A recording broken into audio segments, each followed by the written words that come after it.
महापुरुषों प्यार से कहिए धन निरंकार जी। सतगुरु माता सुदीक्षा सविंदर हरदेव जी महाराज की जय। महापुरुषों, सतगुरु की कृपा और आप सभी संतों के आशीर्वाद से दासी एक बार पुनः निरंकारी बुक समरी नामक चैनल के माध्यम से आप सभी के समक्ष निरंकारी मिशन के पुस्तक अवतार दर्शन, जिसके लेखक परम आदरणीय संत डॉक्टर जगन्नाथ शर्मा हंस जी हैं, जिसमें इन्होंने अवतार वाणी के एक मूल पद का सभी धर्म ग्रंथों से मिला करके उसकी विवेचना की है। तो इसके पहले भी अगले वीडियो में भी दास कई वीडियो में अवतार दर्शन पुस्तक को लेके आपके समक्ष उपस्थित हुआ था। आज पुनः एक बार इसी पुस्तक का सहारा लेकर के आपके समक्ष उपस्थित है, इसी याचना कामना प्रार्थना के साथ कि आप सब समर्थ हैं, आप सब कृपा निधान हैं, आप सभी संतों महात्माओं की कृपा से दास और दास का परिवार भी सेवा सत्संग सुमिरन कर पा रहा है, सदगुरु के आदेशों उपदेशों पर चल पा रहा है। तो आप सबको मालिक ने इतनी शक्ति और सामर्थ्य बख्शी है, इसीलिए आप सबके श्री चरणों में पूरे श्रद्धा और विश्वास के साथ नतमस्तक होता हुआ यही याचना कामना प्रार्थना करता है कि इतनी कृपा करें, दया करें कि मन का तार इस पार ब्रह्म परमात्मा इस निरंकार में रमा रहे। आखिरी श्वास तक आप सभी संत महापुरुषों का सत्कार करते हुए, सेवा करते हुए और सतगुरु के आदेशों और उपदेशों का सत पालन करते हुए, सेवा सत्संग सुमिरन करते हुए दास और दास का पूरा परिवार अपनी तोड़ सतगुरु के श्री चरणों में निभा पाए। आज एक बार पुनः अवतार दर्शन में अवतार वाणी के मूल पदों का सहारा लेकर के आपके समक्ष दास उपस्थित है। मूल पद 213। रबिये सब दे अंग संग बसदा, जंगली जाके लैणा की, सहरग तो नजदीक है बसदा, हाँ का मार के लैणा की, सहज अवस्था बिच मिल सकदा, कष्ट उठा के लैणा की, उधरों पुटना इधर लाना, कर्म कमा के लैणा की, वेद कते बबिए हो कह दे, शीश झुका के मिल दाए, कहे अवतार निरंकार नु, तक दे दिल मुरझाया खिल दाए। हिंदी काव्यानुवाद। हरि तो सबके अंग संग रहता, वन में जाकर लेना क्या, अपने से भी अधिक निकट है, शोर मचा कर लेना क्या, सहज अवस्था में मिल सकता, कष्ट उठा कर लेना क्या, उधर हटा कर इधर लगाना, कर्म कमा कर लेना क्या, वेद शास्त्र भी यह कहते, शीश झुका कर मिलता है, अवतार कहे इस हरि को पाकर, मन मुरझाया खिलता है। अर्थ। जब परमात्मा सर्वव्यापी सब स्थानों पर विराजमान है, तो बनादि दूसरे स्थान पर किसे खोजने जाते हो। जब सबसे निकट यही है, तो शोर मचाकर क्या मिलेगा। जब ये आराम से भी गुरु ज्ञान द्वारा मिल सकता है, तो कष्ट उठाने घोर साधना करने की क्या आवश्यकता है। मन को इधर माया से हटाकर उधर ब्रह्म में लगाने मात्र से ही जब यह मिल जाता है, तो घोर कर्म करने की क्या आवश्यकता है। वेद शास्त्रों का कथन भी तो यही है कि गुरु के समक्ष समर्पण करने से ही परमात्मा का दर्शन होता है। महात्मा अवतार सिंह जी कहते हैं कि इस निराकार परमात्मा को देखकर ही मन की मुरझाई कली खिल जाती है, अर्थात ये अलौकिक आनंद का अनुभव होता है। व्याख्या। परमात्मा की प्राप्ति ज्ञानी ज्ञान से, योगी कर्म से और भक्त प्रेम से मानते हैं। ज्ञान और भक्ति का तो आपस में मेल भी बैठ जाता है, क्योंकि ये एक दूसरे पर आश्रित कहे जाते हैं। और यहाँ तक कहा जाता है कि भक्तहीन ज्ञान लंगड़ा है और ज्ञानहीन भक्ति अंधी है। परंतु कर्म से इनका मेल नहीं बैठता, और शंकराचार्य आदि ज्ञान से ही मुक्ति मानते हैं, कर्म से नहीं। क्योंकि कर्म में कुछ ना कुछ अहंकार बना ही रहता है, और अहंकार शून्य कार्य अकर्म हो जाता है, कर्म नहीं रहता। यहाँ अवतार सिंह जी भी कर्म को नहीं जीव के ज्ञान और भक्ति या ज्ञान संपन्न भक्ति को ही मुक्ति का कारण मानते हैं, परंतु ध्यान रहे कि उदासीनों के भक्ति ज्ञान समुच्चय से इसमें भिन्नता है। यहाँ ज्ञान संपन्ना भक्ति को ही मुक्ति का कारण कहा गया है। परमात्मा को कहीं ढूंढने के लिए जाना वास्तव में के बहुत हास्यास्पद है। चाहे किसी धर्म स्थल कहलाने वाले स्थान में ही जाएं। एक विदेशी विद्वान ने लिखा है, near the church father the God, अर्थात मंदिर के जितना निकट जाओगे परमात्मा उतना ही दूर होता जाएगा, क्योंकि जिसे घर के बच्चों में बाल कृष्ण नहीं दिखाई दिए उसे मंदिर में मोहन क्या दिखाई देंगे। जो परिवार में परमेश्वर नहीं देखता वह वन में बनवारी को क्या देखेगा। सबसे निकट परमात्मा के लिए शोर मचाना भी निरर्थक है। कबीर जी लिखते हैं, कंकर पाथर जोर के मस्जिद लई बना, ता चढ़ी मुल्ला बाग दे का बहरा हुआ खुदा। और परमात्मा कितना निकट है इसके लिए संत कबीरदास जी कहते हैं, ना मैं मंदिर ना मैं मस्जिद ना काबे कैलाश में, कह कबीर सुनो भई साधो सब सांसों की सांस में, मों को कहाँ ढूंढता बंदे मैं तो तेरे पास में।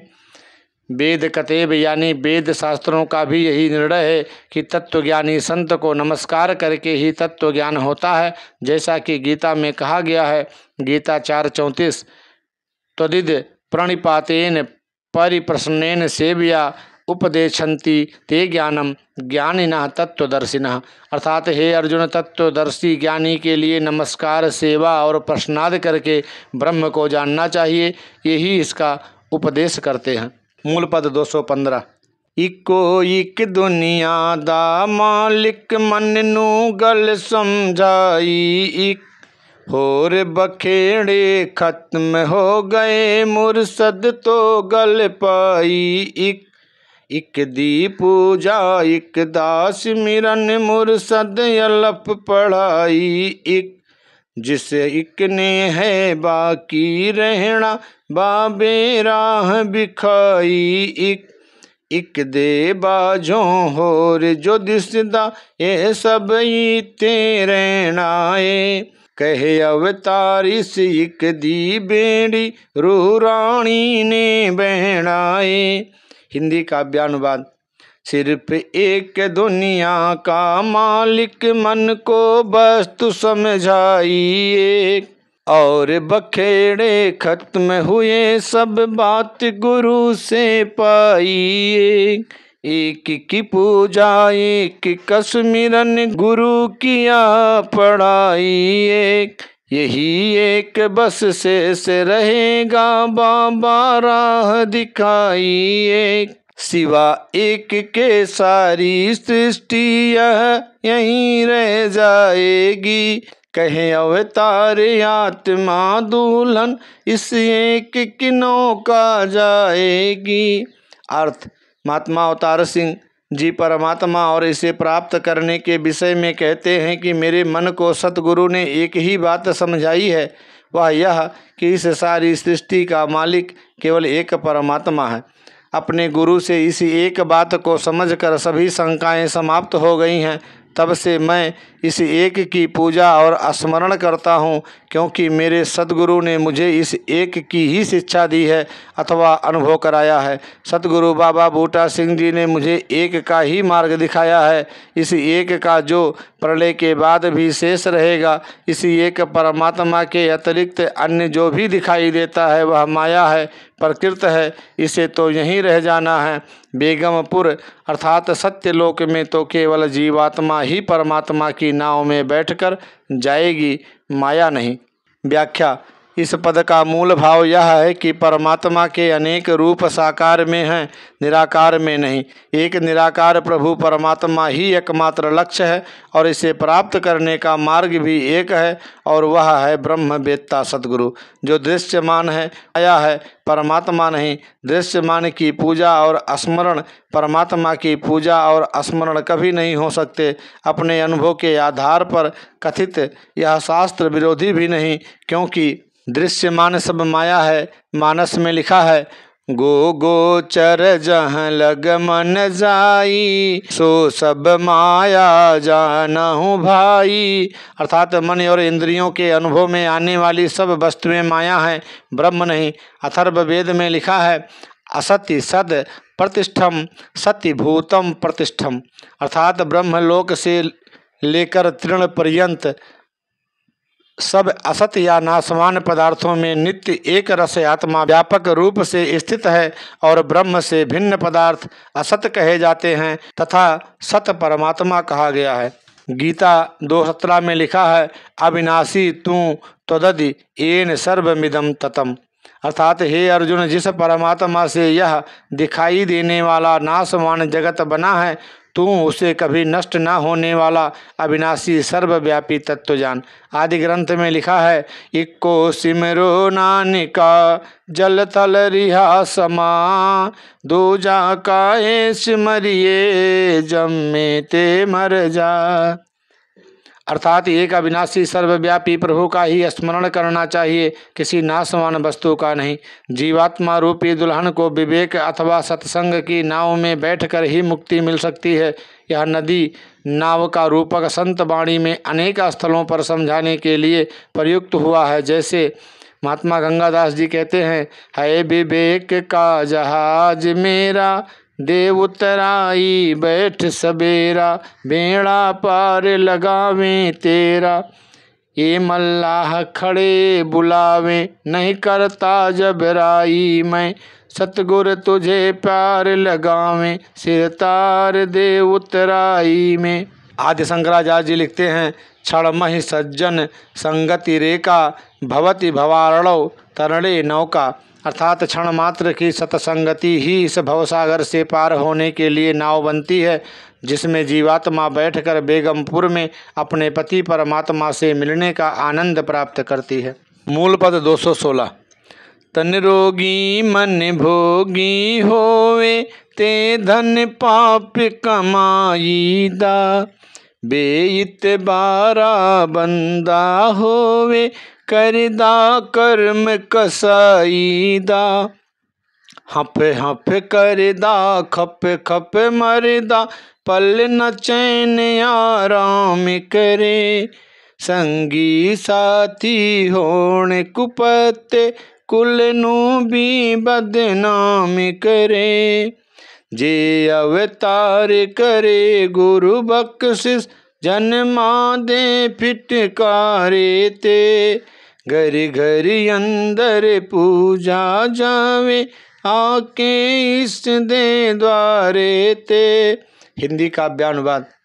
तन भी रोगी मन भी भोगी, धन भी पाप कमाई का, बंदा बेयकीन हो कितना, करता कर्म कसाई का, मारा मारा फिरता मरता, पल न चैन आराम करे, संगी साथी भी हो दुर्जन, कुल को भी बदनाम करे, जन्म जन्म का पापी भी जो आ जाए सतगुरु के द्वार, पा जाए जो गुरु की कृपा, घर घर होती जय जयकार।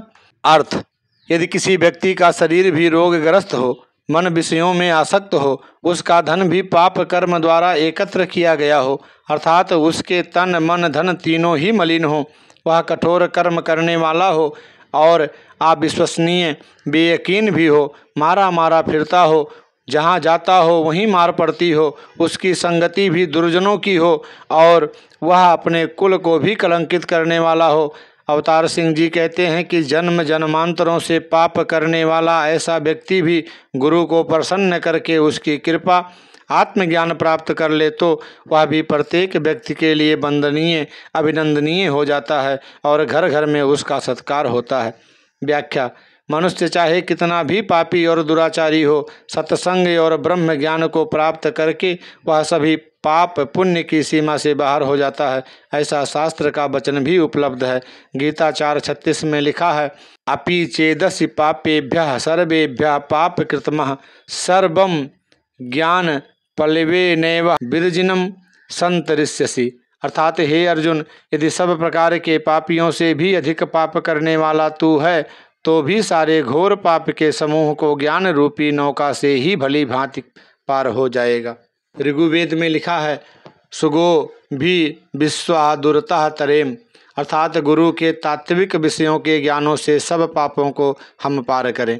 कुछ व्यक्तियों का यह विचार है कि जिनके मन में काम, क्रोध, लोभ, मोह आदि दुर्गुण हैं उन पापी लोगों को प्रभु नहीं मिलते, परंतु ऐसा सोचना पूर्णतया ठीक नहीं, क्योंकि साकार सद्गुरु या अवतारी महापुरुष से मिलकर आत्मज्ञान प्राप्त करके ही मन निर्मल हो सकता है। कामादि खल दल गंजनम तो राम ही हैं। मानसकार के अनुसार, तब लग बसहि हिये खल नाना, लोभ मोह मच्छर मद नाना, जब लग हिये न बसहि रघुनाथा, लिए चाप कर सायक भाथा। अर्थात मोह, लोभ, मत्सर, मान आदि दुर्भावनाएं हृदय में तभी तक रहती हैं जब तक हृदय में राम जी का वास नहीं। विभीषण भी भगवान राम से अपना यही अनुभव इस प्रकार बतलाते हैं, सुनहु देव सचराचर स्वामी, प्रणत पाल उरयंतर जामी, उर कछु पर तम वास न रही, प्रभु पद प्रीत सरित शोभहि। विभीषण जी ने कहा, हे देव, हे चराचर जगत के स्वामी, हे शरणागत के रक्षक, हे सबके हृदय के भीतर के जानने वाले, सुनिए, मेरे हृदय में पहले कुछ वासनाएं थीं, वह प्रभु के चरणों की प्रीत रूपी नदी में बह गई। मूल पद 217, तन दासुच्चा मन दासच्चा, धन भी खून पसीने दा, दिल दा कोमल ते विश्वासी, कर्म करे मस्कीने दा, सबर सुकर भरवासे वाला, भजन बंदगी आम करे, संगी साथी सब गुणवंते, कुलदारो सन नाम करे, यह सिफताने सारे सिफरे, ज्ञान दाए काल गनई, कहे अवतार बिना गुरु पूरे, होंदा पूरा सगनही।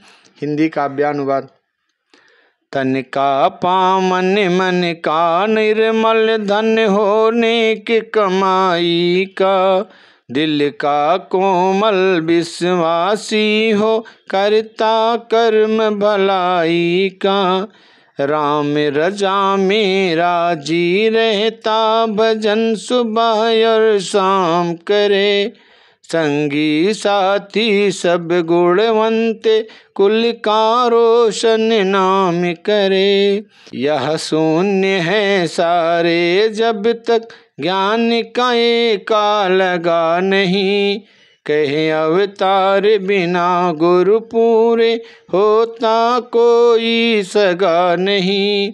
अर्थात पूर्व पद के विपरीत यदि किसी व्यक्ति के तन मन धन तीनों स्वस्थ, निर्मल और पवित्र हो, दिल भी कोमल हो, सबका विश्वसनीय हो और संतों जैसे कार्य करता हो, हरि इच्छा में संतोष करके सुबह शाम भजन करने वाला और सबको नमस्कार करके चलने वाला हो, उसकी मित्र मंडली भी गुणवान हो और वह अपने कुल का नाम रोशन करने वाला, सबकी प्रशंसा का पात्र हो, तो भी ये सारे गुण शून्य ही हैं। अवतार सिंह जी कहते हैं कि इन सारे शून्यों की कुछ कीमत तभी है जब इनके बाईं ओर ब्रह्म ज्ञान का एक लग जाए, और यह काम केवल सतगुरु ही कर सकता है, क्योंकि उसके बिना कोई और निकटवर्ती नहीं होता। इस पद का अर्थ यह है कि सारे सुख और गुण होने पर भी उनका मूल्य मानव के लिए कुछ भी नहीं यदि प्रभु परमात्मा की जानकारी इस जीवन में न हुई। व्याख्या, गणित के इस सिद्धांत द्वारा यह स्पष्ट किया गया है कि तन मन धन के सारे सुख और संपत्ति के शून्य एकत्र हो रहे हैं। शून्य कितने भी हों, मूल्य शून्य ही है। ब्रह्म ज्ञान एक का अंक एक है। इसका अकेले का ही मूल्य है और शून्यों के बाईं ओर लगने पर यह उनको भी उपयोगी और मूल्यवान बना देता है। इसी भाव को गोस्वामी तुलसीदास जी ने स्पष्ट करते हुए कहा है कि बाजी घटा बल भूरी बटा बनिता सुखी भौहत के सब वे धरणीय धनु धाम शरीर भलो सुर लो कहूँ चाही इहे सुख स्वय सब फोकट साटक है तुलसी अपनो ना कछु सपनो दिन द्वय जरी जाऊ सो जीवन जान की नाथ जिए जग में तुम्हारो बिन है। अर्थात हे मानो हाथी घोड़ों के समूह, वीरों की बड़ी सेना, आज्ञाकारी पत्नी और पुत्र, जमीन धन चल और अचल संपत्ति, मकान स्वस्थ शरीर आदि, चाहे तेरे पास इतनी धन संपत्ति हो कि स्वर्ग के देवता भी उसकी इच्छा करते हों, तो भी यदि राम को जानकर उनकी भक्ति तूने नहीं की तो वह संपत्ति भी सब व्यर्थ है और ऐसा जीवन भी जल जाए तो अच्छा है। मूल पद 218। मुश्किल है कि बंदा कोई तेरी रहमत दे गुण गाए, मुश्किल है कि बंदा कोई तेरे भाणे नू अजमाए, मुश्किल है कि बंदा कोई मुनकर होवे ते सुख पाए, मुश्किल है कि बंदा कोई बाज गुरु दे बख्शा जाए, कखा दे अंबार होड़ जे इक चिड़ंग चकर दी ढेरिए, कहे अवतार कणी बख्शिश दी पापा लई बथेरिए। हिंदी काव्यानुवाद। मुश्किल है कि बंदा कोई तेरी कृपा के गुण गाए, मुश्किल है कि बंदा कोई तेरी इच्छा को अजमाए, मुश्किल है कि बंदा कोई राम विमुख होकर सुख पाए, मुश्किल है कि बंदा कोई बिना गुरु के मुक्ति पाए, ईंधन के अंबारों को चिंगारी राख बना देती है, कहे अवतार कृपा गुरु की सारे पाप जला देती है। अर्थ। महात्मा अवतार सिंह जी कहते हैं कि हे प्रभु, तेरी कृपा का वर्णन करना तथा तेरी इच्छा संकल्प का अनुमान करना बहुत कठिन है, अर्थात यह पूर्ण रूप से संभव नहीं। तुझसे विमुख माया लिप्त होकर कोई सुखी नहीं हो सकता। इसी तरह यह भी मुश्किल है कि कोई साधक बिना गुरु के ज्ञान प्राप्त करके पापों से छूट जाए। जैसे ईंधन के भारी समूह को अग्नि की एक चिंगारी भस्म कर देती है, इसी प्रकार ब्रह्म ज्ञान भी पाप कर्मों को भस्मसात कर देता है। व्याख्या। इस पद का मूल भाव यह है कि परमात्मा के कार्यक्रम और कृपा का अनुमान लगाना बहुत कठिन है।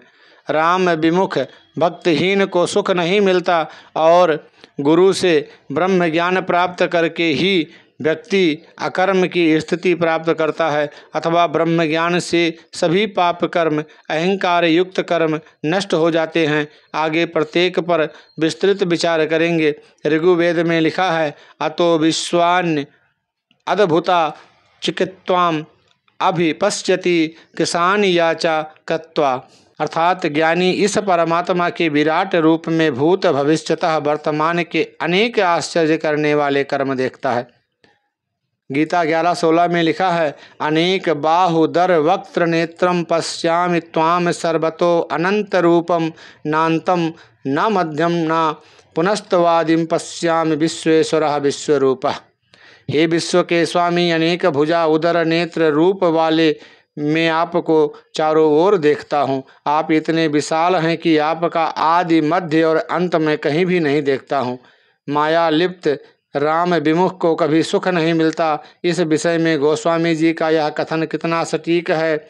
अंधकारु बरु रवहि न सावै, राम विमुख ना जीव सुख पावे, हिमते अनल प्रगट बरु होई, विमुख राम सुख पावे न कोई।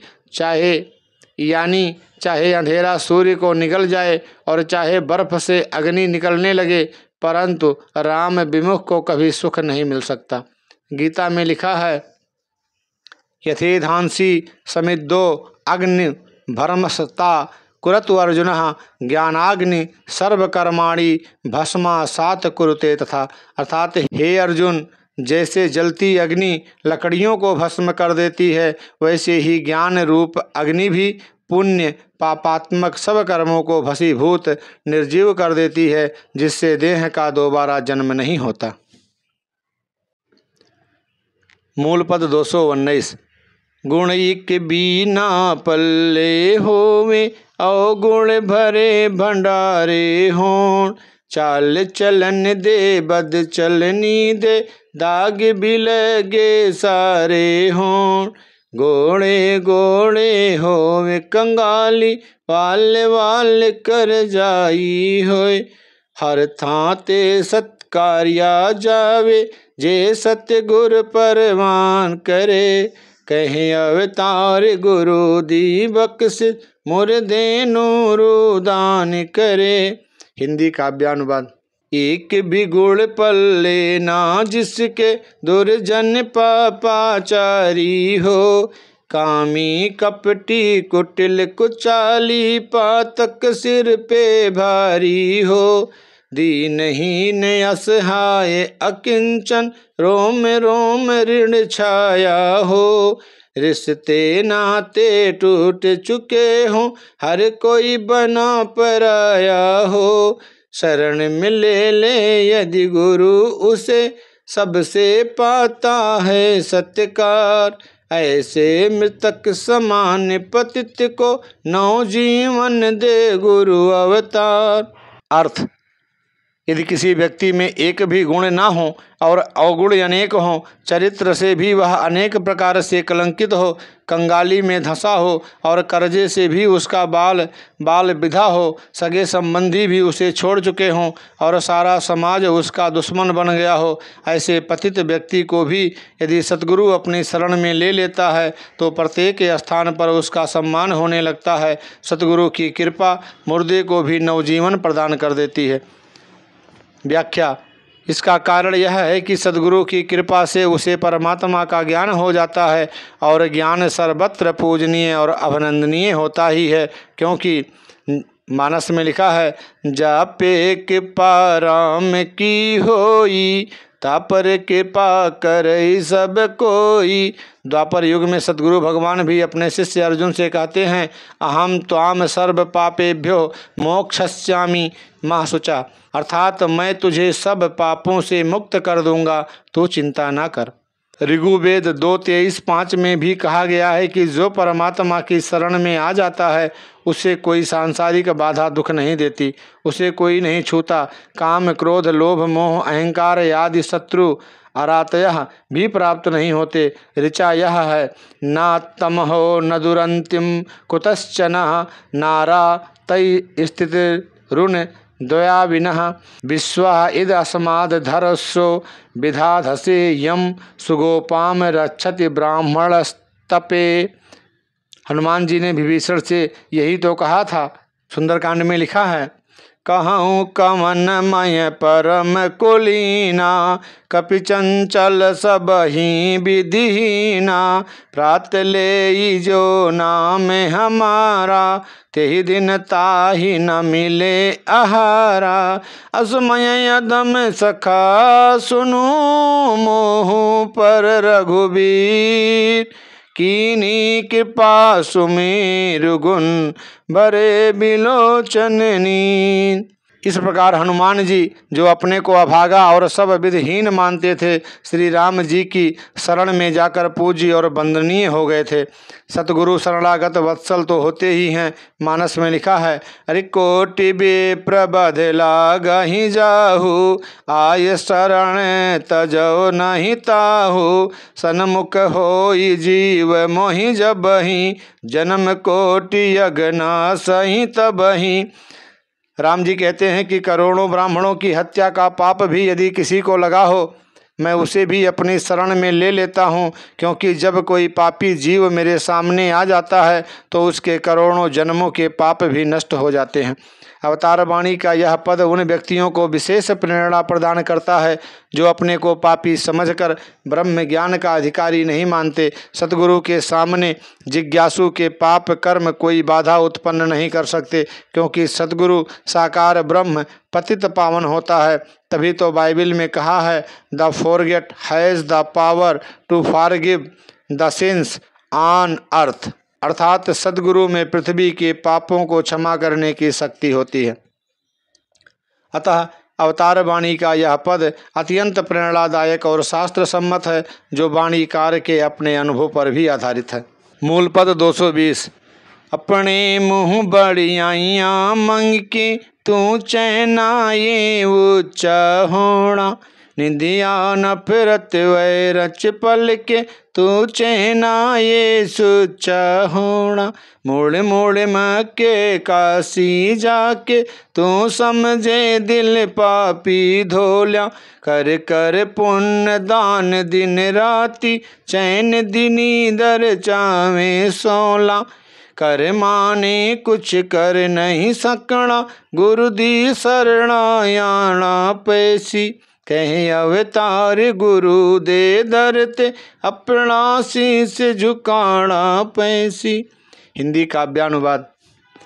अपना यश तू आप करा के चाहता है अपना सम्मान, निंदा नफरत बैर में पल के चाहे या हो जाऊं महान। फिर काबा काशी जाके तू समझे तन पापी धोलूं, कर कर पुण्य दिन और रैन चाहे चैन की निद्रा सोलूं। कर्म जाल कुछ नहीं करेगा, शरण गुरु की आना होगा, कहीं अवतार गुरु के दर पर अपना शीश झुकाना होगा। अर्थ, अपने लोगों से अपनी प्रशंसा कराकर तू सम्मानित होना चाहता है। निंदा घृणा बैर विरोध के आधार पर तू पवित्र होने का इच्छुक है। इस प्रकार ना सम्मान ही मिलेगा और ना पवित्रता ही। काबा काशी आदि तीर्थों में बार बार जाकर अपने पापी मन के मैल काम क्रोध लोभ मोह मत्सर आदि दूर करना चाहता है, और रात दिन दान पुण्य आदि कर्मों से तू सुख की नींद सोना मुक्ति चाहता है। यह संभव नहीं, क्योंकि तेरे अच्छे बुरे कर्म इस दिशा में मुक्ति प्राप्त हेतु कुछ भी तेरी सहायता नहीं करेंगे। इसके लिए तो तुझे सतगुरु की शरण में आकर उन्हें नमस्कार करके ब्रह्म ज्ञान से ही तेरा उद्धार हो सकता है। व्याख्या। सांसारिक मान सम्मान अभिनंदन प्रतिष्ठा गौरव अभिमान आदि मुक्ति के मार्ग में बाधक हैं। कहा भी है, प्रतिष्ठा सुकरी विष्ठा गौरवम नरक रौरवम अभिमानम सुरापानम त्रियम त्यक्त्वा सुखी भवेत्। अर्थात संत के लिए प्रतिष्ठा सूरी की विष्ठा गौरव भयानक नरक और अभिमान मद्यपान के समान है। इन तीनों का त्याग करके महात्मा को सुखी होना चाहिए। तीर्थ और दान से मुक्ति नहीं मिलती। इसका कारण यह है कि ज्ञान के अभाव में तीर्थ दान कर्म आदि अभिमान के कारण होते हैं, क्योंकि उनमें कर्तापन का अहंकार तो किंचित मात्र में रहता है। इसलिए तीर्थ दान यज्ञ आदि कर्मों से मुक्ति शास्त्र भी नहीं मानते। इस विषय में शंकराचार्य का यह मत द्रष्टव्य है। कुरुते गंगा सागर गमनम व्रत परिपालनम थवा दानम ज्ञान विहीनः सर्वमतेन मुक्तिम ना भजति जन्म सतेन। अर्थात जो गंगा सागर आदि तीर्थों में जाते हैं, जो व्रत करते हैं, दान करते हैं, उन सब को ब्रह्म ज्ञान के बिना 100 जन्मों तक भी मुक्ति नहीं मिलती। मूल पद 222। सतगुर चाहे हर बंदे तो हर एक कम करवा सकदाए, पिंगले तो पर्वत पार करागो गे तो राग गंवा सकदाए। जे सतगुर धीर हिम्मत हो जाए पलट जाने तकदीरा भी, इक इक करके नस दियाँ जावन मन मतियाँ तदबीरां भी। पूरे गुरु दी शरण प्याजम्मा दीपाही मुक जावे। कहे अवतार गुरु सिख दे हमें जम भी आऊंदा रुक जावे। हिंदी काव्यानुवाद। सतगुर चाहे हर बंदे से हर एक काम करा सकता है।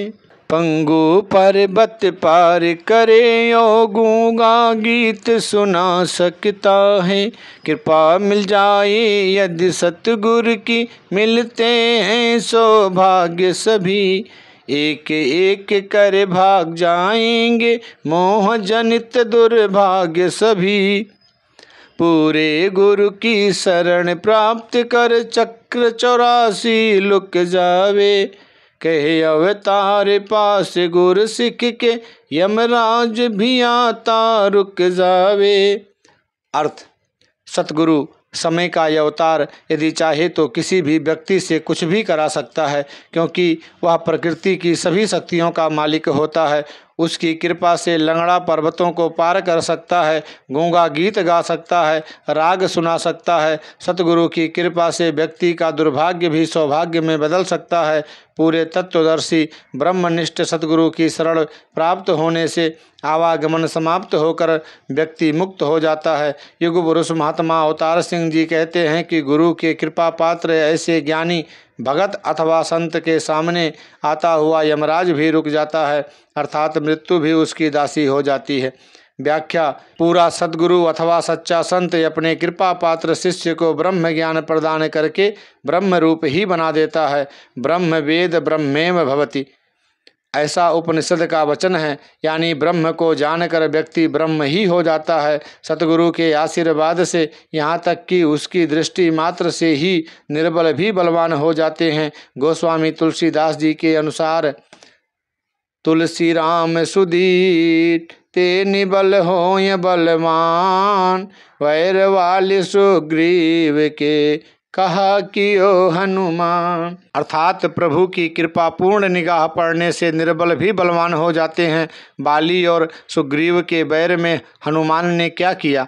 बाली और सुग्रीव का बैर बड़ा पुराना था और हनुमान जी भी सुग्रीव के काफ़ी समय से अंगरक्षक थे। सुग्रीव बाली से रोज पिटता रहा, लुटता रहा और उसके डर से शहर छोड़कर ऋष्य मुख पर्वत पर भयभीत होकर रहता था। उस समय हनुमान जी भी उनकी कोई सहायता नहीं कर सके, परंतु राम जी की कृपा पूर्ण दृष्टि जब हनुमान जी पर पड़ी तो निर्बल हनुमान जी भी बलवान हो गए और फिर तो वे समुद्र लांघने और पर्वत उठाने तक के अलौकिक कार्य करने में सक्षम हो गए। इस बात को हनुमान जी ने स्वयं स्वीकार किया है। शाखा मृग केवड़ी मनुष्याई, शाखा ते शाखा पर जाई, लांघि सिंधु हाटक पुर जारा, निश्चर गण विध विपिन उजारा, सो सब तव परताप रघुराई, नात न कछु मोर प्रभुताई। और भी राम कृपा बल पाई कपिंदा, भये पच्छ जुत मनहु गिरिंदा। अर्थात राम की कृपा का बल प्राप्त करके निर्बल बंदर भी इतने बलवान हो गए मानो पंखधारी उड़ने वाले पर्वत हों। इस प्रकार देव दानव संग्राम, कौरवों पांडवों का महाभारत, रामा दल और रावणा दल में उन्हीं की विजय हुई जिनके साथ समय के अवतार का आशीर्वाद रहा था। चाहे उनकी शक्ति कितनी ही कम रही हो, परंतु पैगंबर तत्वदर्शी संत की कृपा से उन्होंने विजय श्री प्राप्त की। पिघले तो पर्वत पार करा, गूंगे तो राग गमा सकदा। ये सद्गुरु की कृपा में इतनी शक्ति है कि उसके द्वारा असंभव कार्य भी संभव हो सकते हैं। शास्त्रों की यह उक्ति भी इसका समर्थन करती है। मूकम करोति वाचालम पंगु लंघयते गिरिम, यत कृपा तम हम वंदे परमानंद माधवम। अर्थात जाकी कृपा पंगु गिरि लगे, अंधे को सब कुछ दर्शाई, बहिरो सुने मूक पुनि बोले, रंक चले सिर छत्र घराई। सूरदास स्वामी करुणामय बार बार बंदौ त्यहि पाई। यही बात गीता और वेद में भी इस प्रकार कही गई है। गीता यत्र योगीश्वरः कृष्णो यत्र पार्थो धनुर्धरः तत्र श्री विजयो भूतिर्दुर्वा नीतिर्मतिर्ममः। अर्थात संजय धृतराष्ट्र को समझा कर कह रहे हैं कि यह अटल नीति नियम है और मेरा भी मत है कि जहाँ योगेश्वर ब्रह्मनिष्ठ कृष्ण हैं और उनके कृपा पात्र निश्चल भक्त अर्जुन हैं, वहीं पर उसी पक्ष में लक्ष्मी विजय और वैभव रहता है। इस संदर्भ में वेद का मत भी दृष्टव्य है। ऋग्वेद में लिखा है, यस्मिना विश्वा अधिस्त्रियो रणंति सप्त संसदा इंद्रम सुते हवामहे।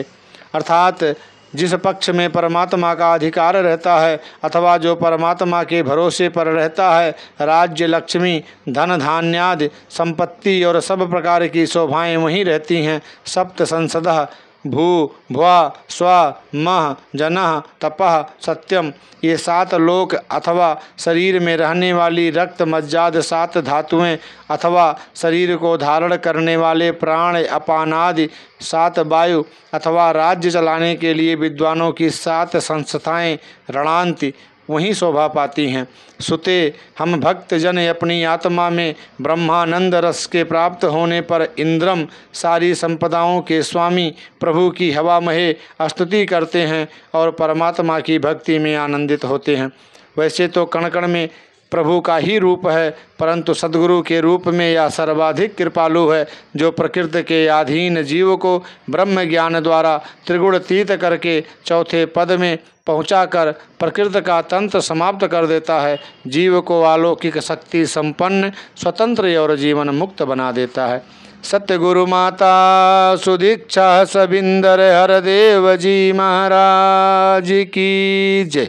महापुरुषों, दास एक बार पुनः आप सभी संतों के श्री चरणों में अपनी धृष्टता, अपनी कमजोरी का बखान करते हुए, उसके लिए क्षमा याचना करते हुए कि दास को पंजाबी नहीं आती, अंग्रेजी नहीं आती और संस्कृत भी नहीं आती, तो जो कुछ भी टूटी फूटी भाषा में बोल गया होगा, मैं आप मेरे शब्दों पर ध्यान ना देते हुए जो मूल भाव है उस पर ध्यान दीजिए और दास के ऊपर और दास के परिवार के ऊपर अपनी कृपा दृष्टि बनाए रखिए, जिससे येन केन प्रकरण हर हाल के अंदर मन का तार इस पार ब्रह्म परमात्मा इस निरंकार के चरणों में लगा रहे।